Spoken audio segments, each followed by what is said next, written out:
Hi friends, welcome to రేమచ్ YouTube channel. కెనడాతో జరగబోయే మ్యాచ్లో ఇండియా యొక్క తుది జట్టు మాత్రమైతే ఈ విధంగానే ఉండబోతుంది. తుది జట్టులో వచ్చేసరికి ఇద్దరు స్టార్ ప్లేయర్ అయితే అవుట్ కావడం జరిగింది. వార్ ప్లేస్లో వచ్చేసరికి ఇద్దరు స్టార్ క్రికెటర్ అయితే తీసుకోవడం జరుగుతుంది. అసలు కెనడాతో జరగబోయే మ్యాచ్లో మన టీమిండియా యొక్క ప్లేయింగ్ 11 ఎలా ఉంటుంది, ఏ విధంగా ఉంటుంది, ఆ ఇద్దరు ప్లేయర్లు వాళ్ళ గురించి పూర్తి డీటెయిల్ తెలుసుకునే ముందు మా ఛానల్ సబ్స్క్రైబ్ చేసుకోండి. పక్కన ఉన్న బెల్ ఐకాన్ మాత్రమైతే క్లిక్ చేసి పెట్టుకోండి. ఫర్దర్గా మీ వీడియోలు అప్లోడ్ చేసినప్పుడు మీకు నోటిఫికేషన్ వస్తుంది.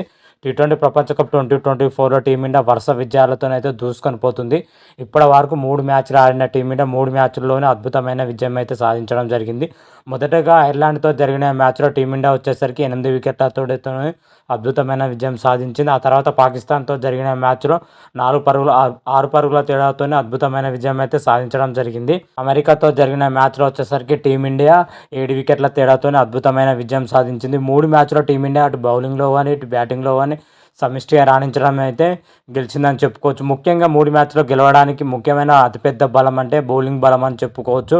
టీమిండియా బౌలింగ్ బలంపైనే వరుస విజయాలతోనే దూసుకొని వస్తుంది టీ20 వరల్డ్ కప్ 2024లో వచ్చేసరికి. అయితే టీ20 వరల్డ్ కప్లో 2024లో వచ్చేసరికి చివరి మ్యాచ్ ఆడనుంది మన కెనడాతోనే భారత్ ఆడే జట్టు యొక్క ప్లేయింగ్ 11 విషయానికి వచ్చినట్లే ఈ విధంగానే ఉండబోతుంది. అంతకన్నా ముందు మాత్రం అయితే టీమిండియా ఇప్పటికే సూపర్ 8కి అయితే చేరడం జరిగింది వరుస 6 పాయింట్లతోని గ్రూప్ ఏ నుండి. గ్రూప్ ఏలో టీమిండియా మాత్రమైతే టాప్ పొజిషన్లో దూసుకొని పోతుంది. ఒక మ్యాచ్ మిగిలి ఉండగానే సూపర్ 8కి అయితే వెళ్ళడం జరిగింది. లాస్ట్ అండ్ చివరి మ్యాచ్ కెనడాతోనైతే జరుగుతుంది. ఈ మ్యాచ్లో వచ్చేసరికి మన టీమిండియా యొక్క ప్లేయింగ్ 11 ఎలా ఉంటుంది, ఏ విధంగా ఉంటుంది అయితే చూద్దాం. అంతకన్నా ముందు అయితే ఈ కెనడాతో మ్యాచ్కు ముందు అయితే ఇద్దరు ప్లేయర్కి అయితే రెస్ట్ ఇవ్వాలని అయితే టీం మేనేజ్మెంట్ అయితే భావిస్తుంది. ఒక ప్లేయర్ వచ్చేసరికి రవీంద్ర జడేజా లేదా అక్షర్ పటేల్ ఎవరినో ఒకరిని తీసి పక్కన పెట్టి వాళ్ళ ప్లేస్ వచ్చేసరికి కుల్దీప్ యాదవ్కు ఛాయిస్ ఇవ్వాలని అయితే టీం మేనేజ్మెంట్ అయితే చూస్తుంది. ఎందుకంటే కుల్దీప్ యాదవ్ ఇప్పటివరకు టీ20 ప్రపంచ కప్ 2020లో ఒక్క మ్యాచ్ కూడా ఆడలేదు. ఇది కెనడాతో జరగబోయే మ్యాచ్లో అతన్ని తీసుకోవాలని అయితే టీం మేనేజ్మెంట్ అయితే భావిస్తుంది. ఎందుకంటే నాన్ స్టాప్గా క్రికెట్ ఆడడంతో నామాత్రం మ్యాచ్ కావడంతో మన క్రికెటర్లు అయితే రెస్ట్ ఇవ్వాలని అయితే చూస్తుంది మన టీం మేనేజ్మెంట్. మాత్రం అయితే అక్షర్ పటేల్ లేదా జడేజాలకు ఎవరికో ఒకరు రెస్ట్ ఇచ్చే అవకాశం ఉంది. వారి ప్లేస్లో వచ్చేసరికి కుల్దీప్ యాదవ్ను తీసుకునే అవకాశం అయితే కనిపిస్తుంది టీం మేనేజ్మెంట్.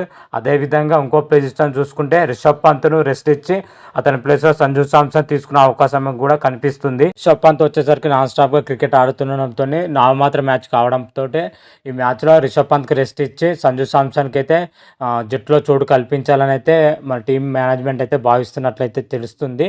ఈ 2 మార్పులతోనే మన టీమిండియా అయితే కెనడాతో జరగబోయే మ్యాచ్లో బరిలో దిగే అవకాశం అయితే కనిపిస్తుంది. ఓవరాల్గా మన టీమిండియా యొక్క ప్లేయింగ్ 11 మాత్రమైతే ఈ విధంగానే ఉండబోతుంది.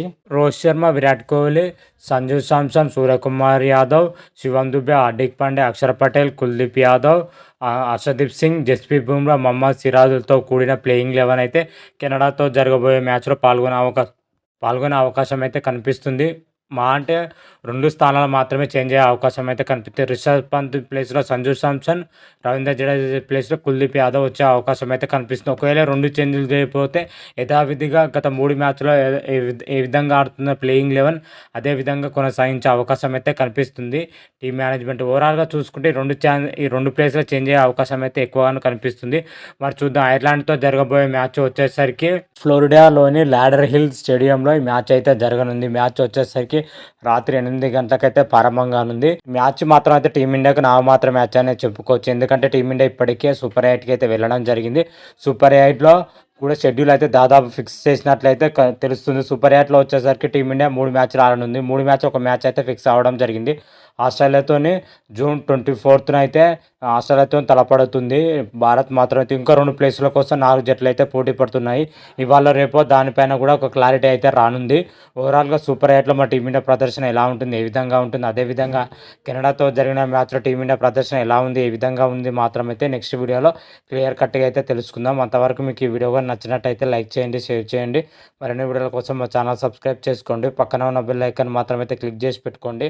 ఫర్దర్గా మేము వీడియోలో అప్లోడ్ చేసినా మీకు నోటిఫికేషన్ వస్తుంది. హర హర మహాదేవ్, శంభో శంకర. Thank you.